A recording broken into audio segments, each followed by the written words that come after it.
नमस्कार, जम्मू कश्मीर का ये बुलेटिन देख रहे हैं आप और जम्मू स्टूडियो से मैं तंदीप कौर आपके साथ। चलिए शुरुआत करते हैं बुलेटिन की। जम्मू कश्मीर अपनी पार्टी के एक प्रतिनिधिमंडल ने वहां पर पार्टी में अध्यक्ष सईद अल्ताफ बुखारी की अगुवाई में उपराज्यपाल मनोज सिन्हा से मुलाकात की और इस दौरान उन्होंने जम्मू कश्मीर में राज्य की बहाली सहित अन्य मामलों को लेकर चर्चा की।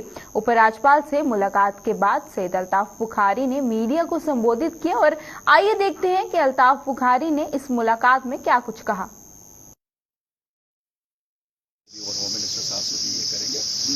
वादा बंद है, पार्लियामेंट के फ्लोर पे वादा हुआ है और आपकी बात सही है, आप लोग बात कर रहे हैं, बार बार कर रहे हैं, लोग भी आपके साथ इसके साथ जुड़े हुए हैं। तो इंशाल्लाह आज उसी की कड़ी थी, तो इसको हम इसी हफ्ते में उन्होंने कहा है कि मैं ये बात आगे चलाऊंगा। इंशाल्लाह मुझे उम्मीद है कि लोग भी अगर साथ देते रहे इसका जो ये हमारी आइडेंटिटी चली गई है, लगता है कि अल्लाह के फजल से अपनी पार्टी हासिल करके नई जमात कोई बनाता है उसको क्या नहीं होता है। अब उस पर तो हम बात नहीं आज करना चाहते। जो दूसरी बहुत इंपॉर्टेंट बात हमने आज एलजी साहब से की वो था जो ये बच्चे हमारे जिनके एग्जाम्स नहीं हो रहे हैं या कैंसिल हुए, उसमें भी उन्होंने वादा की कि 2 महीने में एग्जाम्स होंगे और पहले उन्हीं का होगा जो कैंसिल हो गया, ताकि उन बच्चों के साथ ज्यादा और ज्यादती ना हो जाए। उन्होंने एश्योर ये भी किया कि ट्रांसपेरेंटली होगा, कोई ऐसी गुंजाइश नहीं रखेंगे कि जिससे ये कुछ है। तीसरा हमने यूथ के बारे में कहा, जो बच्चे प्रिवेंटिव डिटेंशन में, उन्होंने कहा केस टू केस हम ये देखेंगे, हम नहीं एट रैंडम कह सकते हैं। फिर हमने वेरिफिकेशन प्रोसेस के बारे में कहा, उन्होंने कहा हमारे निगाह में लाइए जो भी है। हमने कहा किसी का रिश्तेदार है, किसी का कोई रहा है, कहीं बाप रहा है, फिर 10 साल बाद उसने शादी की, बच्चा पैदा हुआ। ओवरऑल मैंने देखा कि एलजी साहब बड़े पॉजिटिव थे, बड़े पॉजिटिव मूड में। उन्होंने कहा कि नहीं, ये लोगों की मसाइल है और जहाँ जहाँ आपको लगेगा, जो भी मसला लगेगा उस पर केस टू केस हम टाइम फ्रेम से। कांग्रेस से इस्तीफा देने के बाद गुलाम नबी आजाद की ओर से जम्मू में बड़ी रैली का अपना शक्ति प्रदर्शन किया गया और वहीं पर रैली को संबोधित करते हुए पूर्व मुख्यमंत्री ने जहां अपने कार्यकाल के कार्यों का बखान किया, वहीं पर मौजूदा सरकार पर भी निशाना साधा। वहीं पर गुलाम नबी आजाद ने कश्मीरी पंडितों से पुनर्वास को लेकर भी वहां पर बात की गई और साथ ही खनन और शराब नीति को लेकर भी चर्चा की गई। इन दोनों नीतियों को लेकर सरकार की कड़ी आलोचना की। इसके अलावा आजाद ने अपनी तमाम चीजों में उन्होंने क्या कुछ कहा, आइए देखते हैं।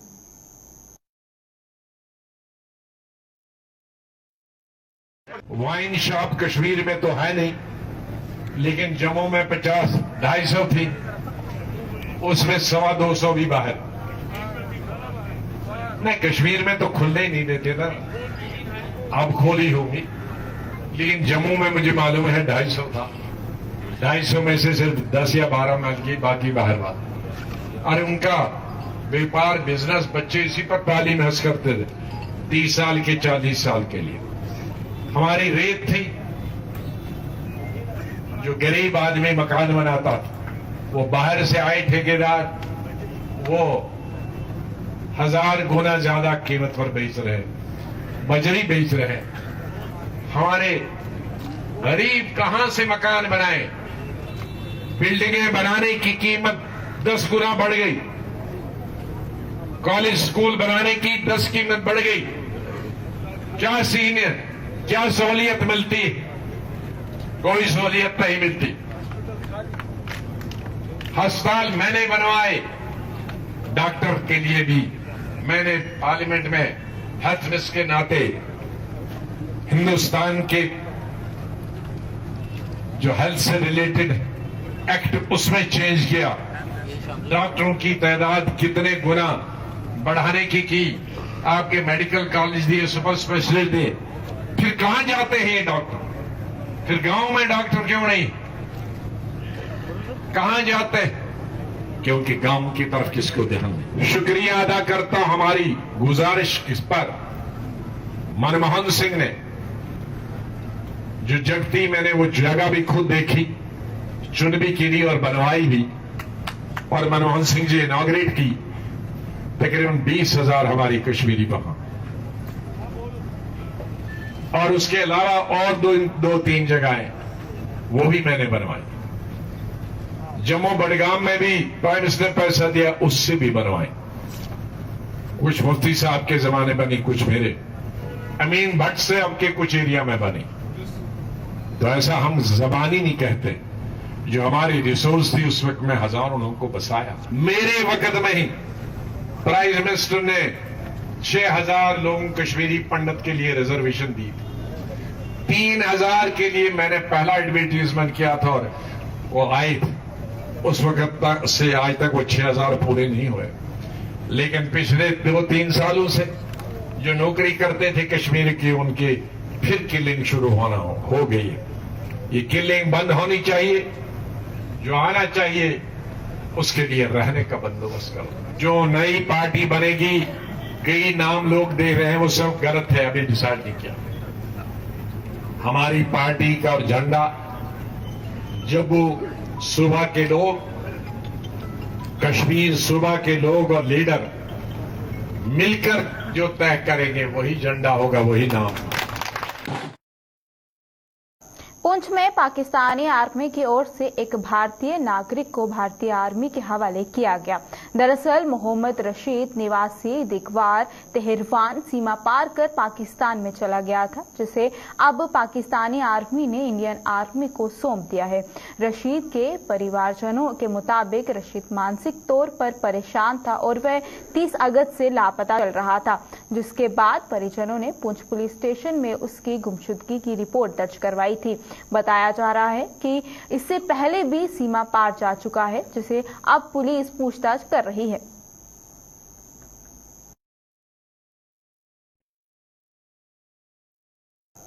सरकार की ओर से खोले गए जन औषधि केंद्र का जनता की ओर से काफी लाभ मिल रहा था। वहीं पर क्योंकि वहां पर लोगों को काफी ज्यादा दामों पर जो है दवाइयां जो है वो मिल रही थी, और वहीं पर जीएमसी की बात की जाए तो वहां पर भी जन औषधि केंद्र जो है वो खोला गया है। लेकिन लोगों का कहना है कि जीएमसी जम्मू में कुछ और भी उन्हें वहां पर औषधि जो है वो चाहिए, जहां पर दवाइयां जो है वो खरीद पाए, क्योंकि वहां पर बाहर से दुकानों से दवाइयां खरीदने को जो है उन्हें कहा जा रहा है। और इसके साथ साथ उनका क्या कुछ कहना है, आइए देखते हैं।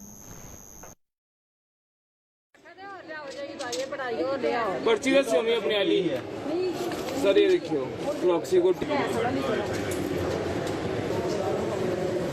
ले यार।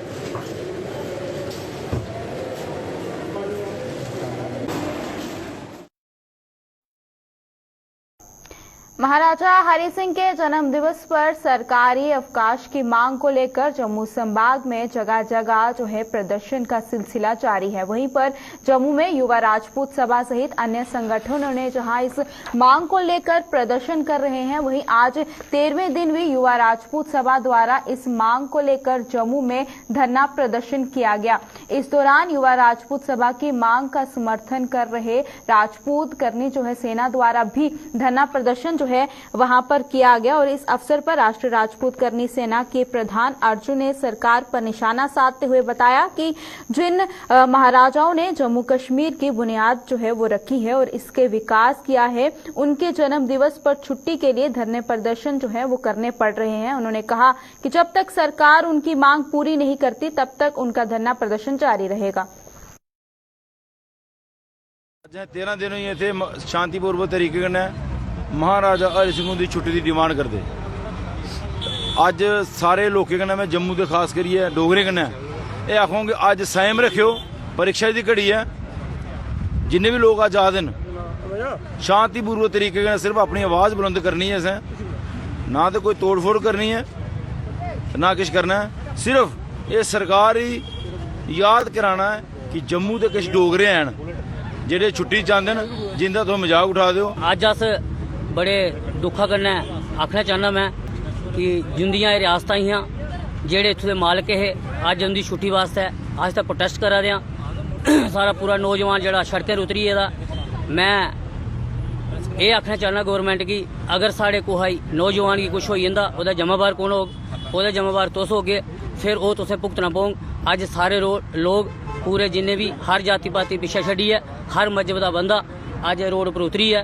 अज असें सरकार गी ये दस्सना है कि आखिर डोगरे च किन्नी ताकत है, जम्मू दा डोगरा है केह् है। एह् साढ़ा इतिहास असें मिटाना चाहते न, पर एह् नामुमकिन है।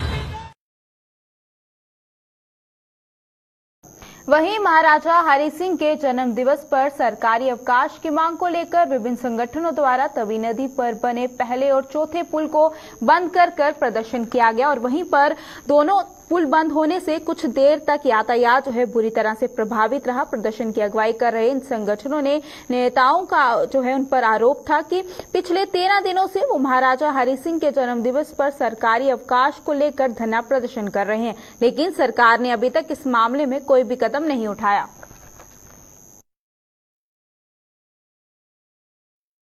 आज कितने दिनों से कह रहे थे हम लोग कि आज भूख हड़ताल पे बैठे हुए 13 दिन हो गए और 13 दिन में इन्होंने हमें कमेटी की रिपोर्ट तक नहीं दिखाई और यहाँ पर ना कोई सुध लेने आया। 13 दिन के बाद ये डिसीजन जो आम लोगों का है कि हम आप लोग बैठो, हम लोग देख लेंगे। और आज उन लोगों ने अलग अलग संस्थान से लोग जो आए हैं उन्होंने यहाँ पर अलग अलग पुलों को बंद किया है। ये तो अब अभी तक छोटा सा ट्रेलर है, पिक्चर तो 23 को रिलीज होगी। तो प्रशासन से हम ये कहना चाहते हैं, क्या इन नौजवानों को कब तक हम लोग रोकेंगे? आप कोई ना कोई डिसीजन, इतनी लेट, आज 13 दिन हो गए। अगर ऐसे जो आज सारे पुल बंद हैं, कोई अनहोनी हो जाती है तो कौन जिम्मेदार होगा? 13 दिनों से एक मांग चल रही है। महाराजा हरि सिंह जी के जन्म दिवस पर छुट्टी की मांग को लेकर आरएसपुरा में भी युवा राजपूत सभा की ओर से एक रैली निकाली गई और प्रदर्शन करते हुए इन लोगों ने कहा कि वह प्रशासन की मांग करते हैं कि 23 सितंबर को महाराजा हरि सिंह जी के जन्म दिवस पर छुट्टी की जाए और इन लोगों ने प्रधानमंत्री मोदी से भी इस ओर ध्यान देने की अपील की है। हम चाहते हैं सरकार से, अभी हम इधर नहीं बात करेंगे, हम मोदी साहब से डायरेक्ट बात करते हैं। उनको भी जम्मू से बहुत लगाव रहा है और आज अगर 23 सितंबर महाराजा हरि सिंह की पब्लिक डिमांड करती है, हमारे जय डुग्गर जय डोगरा जो सभी डोगरा लोग इधर रहते हैं और उनको छुट्टी की मांग है तो छुट्टी दे देनी चाहिए। अगर इधर के जो अगर वो नहीं चाहते हैं, पीएम प्रधानमंत्री जो है हमारे मोदी जी हैं, उनको चाहिए कि उनका जायजा लें। हमारे जो एमपी साहब हैं उनके माध्यम से मैं कहना चाहता हूँ, अपने डीसी साहब हैं, खेलकम साहब हैं, मैं कहना चाहता हूँ कि इतना विवाद खड़ा मत करें। जो हमारे महाराजा हरि सिंह से सभी को मालूम है, किसी को बताने की जरूरत नहीं है। और उनकी 23 सितंबर की अगर पब्लिक की डिमांड है वो 23 सितंबर की छुट्टी दे देनी चाहिए, नहीं तो अभी 23 सितंबर आने वाली है, पूरा जम्मू ब्लॉक हो जाएगा। आपका जो है जितना भी मतलब कि दिल्ली में लीडरशिप बैठी है उनको जवाब देना पड़ेगा। और हम चाहते हैं कि प्रधानमंत्री मोदी साहब से हम गुहार लगाना चाहते हैं। सभी हमारे जो इधर भाई हैं, बीजेपी मैंडेट लोग हैं, हिंदूवादी लोग हैं और टोटली बीजेपी के लोग हैं, मैं मोदी साहब से यही हाथ जोड़ के प्रार्थना करता हूँ 23 सितंबर की प्लीज हमारे जो महाराजा हरि सिंह जी है। वहीं महाराजा हरि सिंह के जन्म दिवस पर छुट्टी की मांग को लेकर बिश्ना के गांव चरोली में भी युवाओं ने प्रदर्शन किया और इस दौरान उपराज्यपाल का पुतला जलाया गया। उन लोगों ने कहा कि अगर छुट्टी की मांग जो है वो पूरी नहीं की गई तो आगे भी प्रदर्शन जो है वो चलता रहेगा। हम चोरली के वासी हैं। हम जो महाराजा हरि सिंह जी है जिन्होंने ये स्टेट खरीदी, जो यहाँ के मालिक हैं, हम उनके लिए छुट्टी मांग रहे 23 सितंबर भी। एक जाहिल यूपी का बंदा यहाँ आकर हमें छुट्टी नहीं दे पा रहा। हमारी बदकिस्मती है कि अगर इतना बड़े महाराजा हरि सिंह जी की जो जिसने यहाँ रहकर हमारे स्टेट को पाला पोसा सोचा अपने तन मन धन से, उसकी हमें छुट्टी नहीं मिल रही। हम ये चाहते हैं कि अगर हमें जल्द से जल्द छुट्टी नहीं मिली तो हम ये प्रोटेस्ट बड़े ऊंचे स्तर पे करेंगे और जो रास्ते हैं वो भी ब्लॉक करेंगे, पुल भी ब्लॉक करेंगे। सारे जितने भी हमारे भाई बहन जहां पर भी हैं हमारे, सबको मैं अनुरोध करता हूं कि सारे इकट्ठे हो जाओ। और ये महाराजा हरि सिंह जी सिर्फ एक व्यक्ति के नहीं है, ये महाराजा हरि सिंह पूरी डोगरा समाज के हैं। ये मांग हमारी डोगरा समाज की है, बड़े सालों से चली आ रही है, लेकिन अभी हम बर्दाश्त के बाहर हो चुके हैं और 23 सितंबर की छुट्टी हमें चाहिए तो चाहिए, बस यही कहना चाहता हूं। हीरानगर कस्बे में से सटे गांव बासी जम्बौल में भी जल शक्ति विभाग द्वारा 3 दशक पहले बनाया गया, वहीं पर ओवरहेड टैंक अब गिरने की कगार पर है। वहीं पर आपको ये भी बता दें कि स्थानीय लोगों के मुताबिक ये जर्जर हालत में पहुंच चुका है और कभी भी बड़े हादसे का कारण बन सकता है। लोगों के मुताबिक टैंक जो है वो सड़क के किनारे बना हुआ है और रोजाना इस सड़क से सैकड़ों लोग आते जाते हैं। स्थानीय लोगों ने आरोप लगाया कि वो इस टैंक को लेकर जल शक्ति विभाग के अधिकारियों से कई बार संपर्क कर चुके हैं, लेकिन विभाग उनकी इस शिकायत को गंभीरता से नहीं ले रहा है। उन्होंने कहा कि जल शक्ति विभाग की इस अनदेखी का खामियाजा स्थानीय लोगों को भुगतना पड़ सकता है।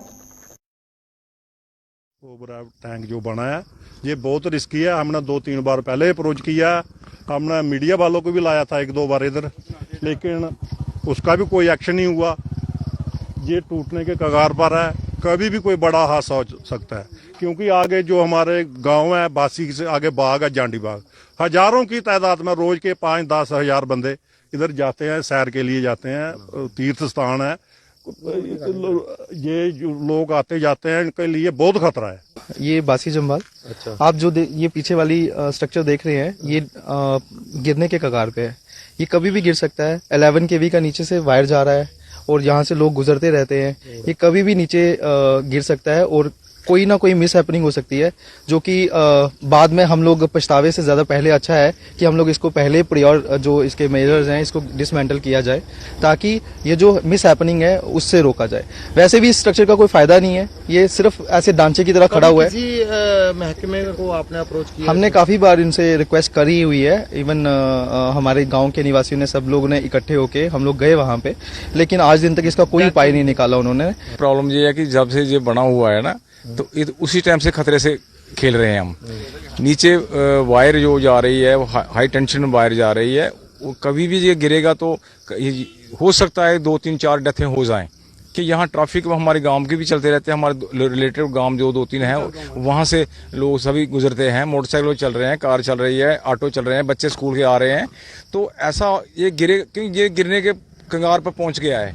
लेकिन डिपार्टमेंट ने सिर्फ 2-3 बार बोला है कि हम गिराएंगे, 3-4 साल हो गए, किसी ने कोई इधर हरकत नहीं की है। अच्छा। तो ऐसे लिहाजा हमें ये बोलना पड़ रहा है कि कहीं भी कोई हादसा हो गया तो फिर डिपार्टमेंट क्या करेगा।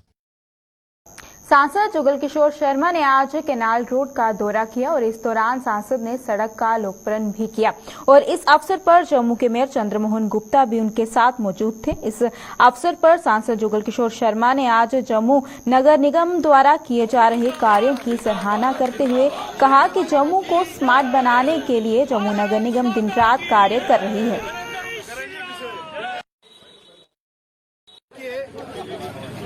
म्युनिसिपल कॉरपोरेशन जम्मू की तरफ से बहुत सारे ऐसे कार्य जो बरसों से पेंडिंग थे और जिस कार्य का आज जहां पर हमने लोकार्पण किया है, जो पवन आइसक्रीम से कैनाल हेड तक सड़क का जो कार्य पूरा हुआ है और इसकी लागत जो है लगभग 70 लाख के करीब रही है। आपने देखा होगा कि ये बरसों से पुरानी डिमांड थी कि जब भी बारिश होती जहां पर यहाँ 4-4 फुट तक पानी आ जाता था और ये जो पीछे जितनी भी क्वार्टर और सरकारी कोठियां हैं वहां भी पानी चला जाता था, लोगों को आने जाने के लिए बड़ी परेशानी का सामना करना पड़ता था। वहीं पर ऑल JNK गुरु रविदास सभा भी कश्मीर घाटी में तैनात जम्मू के आश्रित वर्ग के मुलाजिमों के समर्थन में उतर आई है। इसके साथ ही धर्म गुरु श्री 108 स्वामी गुरदीप जी महाराज ने भी इन मुलाजिमों का समर्थन किया और सरकार से इन मुलाजिमों के लिए ठोस ट्रांसफर पॉलिसी बनाने की अपील की। कठुआ में आयोजित एक कार्यक्रम के दौरान स्वामी गुरदीप जी महाराज ने मीडिया को संबोधित करते हुए सरकार से आश्रित वर्ग के मुलाजिमों के मामले को जल्द हल करने की अपील की है। जिस सभी का सरकार की ओर से निवेदन है कि उनकी जहां पर जब तक माहौल ठीक नहीं हो जाता उनकी बदली जम्मू में कर दी जाए। अगर उनकी जम्मू में बदली नहीं की जाती वहां पर वो जा नहीं पाएंगे, घर रहेंगे, भूखे मरेंगे। आरएसपुरा में लंबे समय से बंद पड़े स्कूलों की हालत जो है वो दिन बर दिन खस्ता होती जा रही है, जिससे स्थानीय लोगों में भी भारी रोष नजर आ रहा है और लोगों के मुताबिक सही देखरेख न होने के कारण स्कूलों की इमारतें खस्ता हालत में हैं और कई स्थानों पर ये इमारतें जो है खंडर में तब्दील हो चुकी हैं। इन लोगों ने सरकार से इन इमारतों का रखरखाव करने और इन इमारतों को CHC इसके बदले यहां फिर अन्य सरकारी कार्यालयों में तब्दील करने की मांग की है। सर, जिस तरह तुम देख सकते हो कि साडे आरएसपुरा हल्के दे विच मैक्सिमम जिन्ने भी उन्होंने प्राइमरी स्कूल ने तकरीबन जिहड़े वो बंद हो चुके, जिहड़े उन्होंने टीचर दे जिहड़े ट्रांसफर हो चुके, उत्थों अटैच हो चुके बाकी स्कूलों दे विच। ते असीं तुहाडे चैनल दे माध्यम यही सरकार अगे अपील करांगे कि जिहड़े स्कूल इस टाइम खाली पे बंद पे, उन्होंने जगह जिहड़ी गौरमेंट अलॉट कीती सी उस जगह उत्ते कुछ ऐसा बनाया जाए ताकि उस जगह का इस्तेमाल किया जाए। जिहड़ी बिल्डिंगां बनियां वो बिल्डिंगां ऐसे खंडर ना बन, जिस तरह कि उत्थे कुछ इस तरह के कम्यूनिटी हाल बन जान, या कोई पंचायत कोई इस तरह का कोई नवा पंचायत, जिस तरह साढ़े 5 पंचायतें कोई पंचायत इस तरह अलग करके बनाई जाए। जिस तरह साढ़े इत्थे तुसीं देख सकते हो कि अपने हैल्थ वैलनेस सेंटर है जिहड़ा ये प्राइवेट प्रॉपर्टी दे विच है, कि उस जगह ते जिहड़ी गौरमेंट प्रॉपर्टी उस जगह शिफ्ट हो सकता है। कुछ ऐसे काम किए जान जिहड़े गौरमेंट दे वल्लों जिहड़े उस जगह नूं यूज़ करन दे लई कीते जान। कहना जी, ये कहना काफ़ी देर तो पहले ये प्राइमरी स्कूल जिहड़े पिंडां 'च ये चलते पे ही, हुण कुछ टाइम तो जिहड़े ने प्राइमरी स्कूल बिल्कुल बंद किए गए हैं। गवर्नमेंट सरकार ने जिहड़े ने बिल्कुल उन्होंने बंद कर सकता। क्यों? वो जगह जिहड़ी है उत्थे कोई ना कोई कमेटी हाल या कोई और बुजुर्गों वास्ते कोई चीज़ बनाई जाए, और प्राइमरी सेंटर हेल्थ जिहड़ा या उत्थे उन्होंने शिफ्ट की जाए। वो खाली ताले लगे तो जगह इससे जिहड़ी बेकार है। तो हम सरकार ने ये बेनती करने हैं कि कोई ना कोई मतलब उसे चीज़ बनानी चाहिए, कमेटी हाल या बुजुर्गों का पार्क या प्राइमरी हेल्थ सेंटर जिहड़ा उत्थे मतलब शिफ्ट किया जाए। और मतलब इत्थे मौके की गल नहीं है, पूरे मतलब इलाके नवांशहर तहसील से जेडे सारे जितने भी प्राइमरी स्कूल हैं सारे बंद पे हैं। तो हम बार बार ये गुजारिश करते हैं गवर्नमेंट सरकार से कि उनको किसी न किसी तरीके से शिफ्ट किया जाए, प्राइमरी हेल्थ या ये क्या नाम पार्किंग बनाई जाए बुजुर्ग, या फिर कोई कमेटी हॉल वगैरह उन्होंने बनाया जाए। रामगढ़ बॉर्डर किसान यूनियन द्वारा आज बिजली की कटौती और नहरों में पूर्ण तरीके से सफाई न होने के कारण आज बिजली विभाग और नहर विभाग के खिलाफ जोरदार प्रदर्शन किया गया। उन्होंने कहा, मात्र 2 महीने हम लोगों को बिजली की जरूरत होती है, क्योंकि धान की फसल को पानी की इन दिनों सख्त जरूरत होती है। एक तो नहर में पानी आए 25 साल से अधिक समय हो चुका है, जिसमें हर साल विभाग नहर में सफाई के तौर पर खानापूर्ति करता है और सालाना लाखों रुपए सफाई के नाम पर खपत हो जाते हैं। किसानों की मांग है कि बिजली सप्लाई का सुधार किया जाए और नहरों की सफाई के नाम पर निकल रहे पैसों की पूर्ण रूप से जांच होनी चाहिए। यहाँ एकत्रित होने का एक ही मकसद है कि हमारे जो दिक्कतें हैं वो बहुत ज़्यादा, हमारी बॉर्डर बेल्ट की दिक्कतें बहुत ज़्यादा हैं। उनमें से एक मेन दिक्कत है कि हमारे जो पावर कट, बिला वजह पावर कट लग रहे हैं, खेतों में पानी नहीं है, नहर में पानी पिछले 20 और 25 साल से आया नहीं है। जब हम जहाँ पे पढ़ते थे, कितना नुकसान हो रहा है पानी नहीं आने की? नुकसान तो मैं क्या बताऊँ आपको, जिम्मेदार तो हमेशा बेचारा नुकसान ही झेलता आया है, हमें प्रॉफिट होता नहीं है। हमारे जिम्मेदार जहाँ पे जो केसीसी है वो उसके डिफॉल्टर हो चुके हैं, अपना इंटरेस्ट नहीं दे पा रहे हैं। वो हर साल आगे आगे चलते हैं, वो पैसा पे नहीं कर पा रहे हैं। इंटरेस्ट वो कहते हैं कि पूरी पेमेंट जमा करवाओ, जबकि जिम्मेदार अपनी फसल के ऊपर एक केसीसी का इंटरेस्ट वापस नहीं कर पा रहा है। बैंकर्स को पूछ लेंगे, अगर हम झूठ बोल रहे हैं तो हमारे जो इधर कंसर्न बैंक हैं उनसे पूछ लें। मैं यही डिमांड करूंगा गवर्नमेंट से कि प्रॉपर नहर डीसिल्ट हो, हमें लाइट के कट ना लगे, हमारे लोग अपनी फसल को कामयाब बना सके, तो हम कुछ अर्न कर सके, अपने बच्चों को पाल सके। प्रोटेस्ट आज का मेन प्रोटेस्ट ये है कि हमारे जितने भी बिजली इतनी लो है, इतनी कम वोल्टेज है कि हमारी जो मोटरें हैं वो भी सारी की सारी जल रही हैं किसानों की। और उसका मेन कारण ये है कि जो ग्रिड स्टेशन है हमारे, एक तो जो रिसीविंग स्टेशन से बहुत दूर है, जैसे हमारा रंगूर है, रामगढ़ है, तो ललियाना से पावर वहाँ जाती है। और मेन उसका कार्य एक और भी है इसके एडिशन में कि ग्रिड स्टेशन है 100 MVA के, 250 के ये ललियाना में, और जबकि 200 से ज़्यादा MVA के रिक्वायरमेंट उसकी है, 200 से भी ज़्यादा। जम्मू कश्मीर के इस बुलेटिन में फिलहाल इतना ही, मुझे दीजिएगा इजाजत, नमस्कार।